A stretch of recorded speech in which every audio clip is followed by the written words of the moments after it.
dalam sebuah kitabnya yang sangat kecil, Kashifatus Sajah fi Syarhi Safinatin Najah. Beliau di awal-awal kitab tersebut menjelaskan tentang maratibul iman, tingkatan-tingkatan iman. Perlu kami sampaikan tingkatan-tingkatan keimanan ini menurut beliau, Syekh Nawawi Al-Bantani. Tentunya menurut ulama yang lain akan berbeda. Namun kami akan mengambil satu pendapat saja, yakni pendapat daripada Syekh Nawawi Al-Bantani yang pada zamannya beliau dijuluki Sayyidu Ulama Hijaz, penghulu ulama-ulama di Hijaz. Padahal beliau berasal dari Indonesia, berasal dari Banten, berasal dari Tanara. Maka beliau dikenal dengan nama Syekh Nawawi Al-Bantani, Al-Jawi Al-Bantani. Kalau kita lihat karangan-karangannya, karangan fikihnya sangat khas, berbeda dengan para ulama-ulama yang berasal dari Timur Tengah pada umumnya, sangat membumi. Kenapa? Karena memang beliau berasal dari Indonesia dan memahami budaya Indonesia. Maka beliau merefleksikan pemahaman budayanya terhadap budaya Indonesianya dalam kitabnya, yaitu tuangkan dalam Nihayatul Zain, kitab kajian fikihnya atau kajian tafsirnya, atau Kashifatus Sajah yang merupakan syarah daripada kitab Safinatul Najah. Saya ingin mengemukakan hal ini untuk menjadi barometer bagi kita, bukan untuk menghakimi Anda semua, karena belum tentu yang berbicara ini lebih baik daripada Anda yang mendengarkan. Namun menjadikan ini adalah barometer keimanan kita. Sampai di batas mana keimanan saya? Apakah selama ini saya merasa aman? Ataukah saya puas dengan bentuk keimanan saya sekarang? Padahal keinginan saya adalah Jannatul Firdaus, surga yang paling tinggi. Apakah pantas untuk itu? Beliau menyatakan maratibul iman itu khamsatun, ada 5. Yang pertama, tingkatan yang paling rendah adalah imanu taqlidin, iman orang yang ngikut-ngikut. Contoh kecilnya seperti ini. Misalnya ada orang sholat. Wahai bapak, kenapa engkau sholat? Ya karena orang-orang ini pada sholat.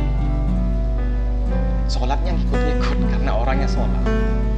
Ketika dia mengatakan la ilaha illallah, bapak, apakah engkau paham makna la ilaha illallah? Kenapa engkau mengatakan la ilaha illallah? Ya karena semua orang di kampung saya ngomong la ilaha illallah.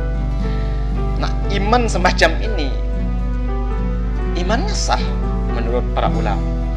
Akan tetapi dia dituntut untuk memperdalam ilmu-ilmu, sehingga memperkuat keimanannya, keteguhannya, keyakinannya kepada Allah Subhanahu wa Ta'ala.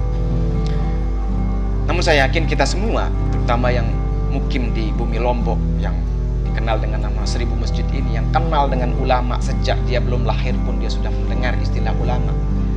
Dari lapas yang disebutkan oleh ibunya ketika ia dalam kandungannya, karena setiap hari ibunya membacakan Al-Quran. Kita semua memahami itu.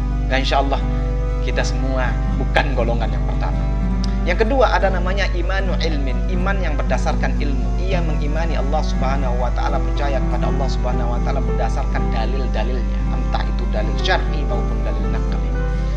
Dalil naqlinya misalnya ia mengatakan ia tahu qul huwallahu ahad, katakanlah dialah Allah Subhanahu wa Ta'ala yang Maha Esa.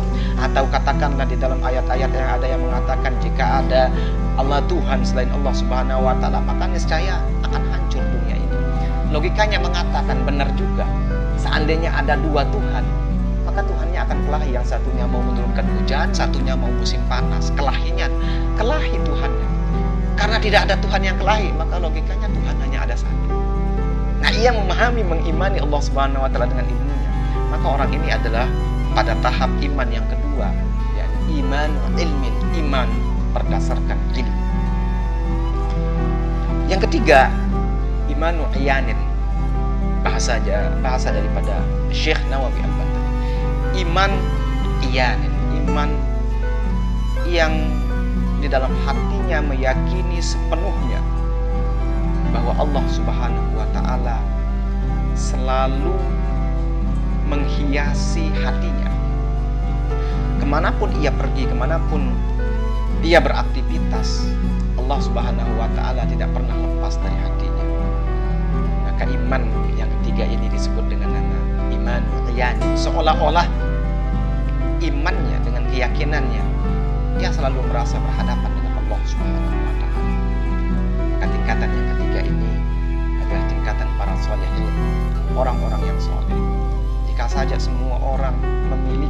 keimanan tingkat ini, maka niscaya tidak akan ada koruptor.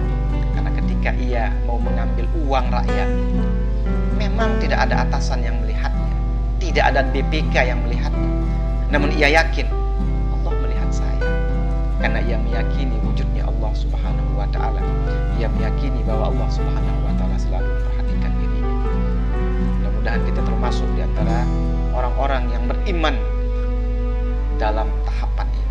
Kemudian yang keempat adalah imanu haqqin, iman hak, iman dengan penuh kebenaran, iman mereka yang selalu merasa melihat Allah Subhanahu wa Ta'ala. Kalau tadi iyan adalah iman mereka yang selalu merasa diawasi oleh Allah, selalu muraqabah.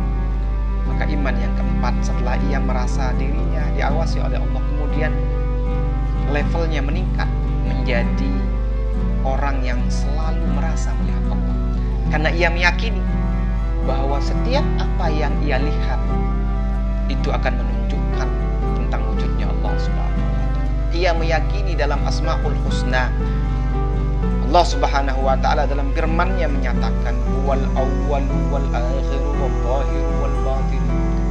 Dialah Allah yang maha awal, dialah Allah yang maha akhir, dialah Allah yang zahir, maha nyata. Maka ia lihat kemahanyataan Allah Subhanahu wa Ta'ala dalam kesehariannya. Ia tidak heran dengan smartphone yang begitu canggih. Ia tidak heran dengan kapal yang bisa terbang. Kenapa? Karena baginya sangat kecil.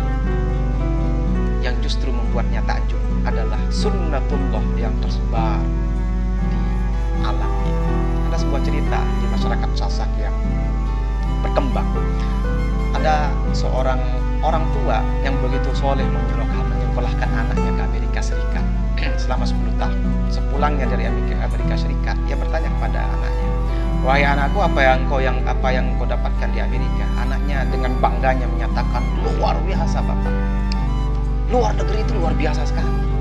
"Kenapa? Canggih sekali." "Kenapa, Nak?" "Itu ada sebuah alat. Alat itu kalau dimasukkan ke dalamnya tumpukan besi, keluarnya jadi mobil. Tumpukan besi masuk alat itu, keluar mobil. Luar biasa ya." Ayahnya mengatakan, "Rugi saya sekolahkan kamu ke Amerika jauh-jauh." "Kenapa?" "Kok hal-hal seperti itu yang kau herankan, yang membuatmu takjub? Di sini ada yang lebih luar biasa." "Apa itu, Ayah?" "Air masuk, yang keluar kamu. Air yang masuk, namun yang keluar bentuknya lain, padahal yang masuk adalah air." Nah, ini cerita para ahli sufi untuk menunjukkan bahwa di hadapan kita itu kejadian-kejadian yang luar biasa yang menunjukkan bahwa Allah Maha Zahir. Namun kan tingkatan keimanan kita perlu di-upgrade, perlu ditingkatkan sehingga mampu melihat kemahanyataan Allah Subhanahu wa Ta'ala yang tersebar pada sunnatullah di dalam alam raya ini. Ayatullah al-kauniyah. Selama ini mungkin kita terlena dengan ayatullah al-kauniyah, namun yang tidak kalah penting adalah kita mesti mengkaji ayatullah al-kauniyah, yang sehingga dengan itu maka kedekatan kita kepada Allah Subhanahu wa Ta'ala akan semakin nyata. Yang kelima, ini iman yang paling luar biasa, yakni imanu haqiqatin, iman hakikat. Ini adalah iman yang dimiliki oleh para aulia Allah, dimiliki oleh para aulia, para rasul. Iman mereka yang sudah tenggelam dalam cinta kepada Allah Subhanahu wa Ta'ala. Iman mereka yang sudah fana sirna pada wujud Allah Subhanahu wa Ta'ala. Maknanya adalah ketika ia melihat sesuatu, ia memahami bahwa sesuatu ini akan hancur, karena ia yakin pada firman Allah Subhanahu wa Ta'ala yang mengatakan kullu syai'in halikun illa wajhah, atau firman Allah yang mengatakan kullu man 'alaiha fan, segala sesuatu yang berada di atasnya di dunia ini itu semuanya akan sirna. Ia meyakini itu dengan seyakin-yakinnya sehingga ia tenggelam dalam fana kepada Allah Subhanahu wa Ta'ala, sehingga ia meyakini bahwa la ilaha illallah, la haula wala quwata illa billah, bukan hanya dengan mulutnya namun dengan jiwanya, dengan rohnya, dengan nafsnya, sehingga setiap tindakannya, setiap langkahnya ia tidak pernah lupa dari Allah Subhanahu wa taala. Karena ia yakin ia tidak akan bisa bergerak tanpa keinginan Allah Subhanahu wa taala. La haula wala quwata illa billah.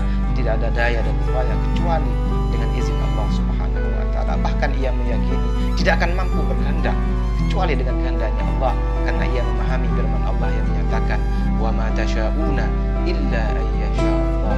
Kamu tidak akan bisa berkehendak kecuali dengan kehendak Allah Subhanahu wa taala.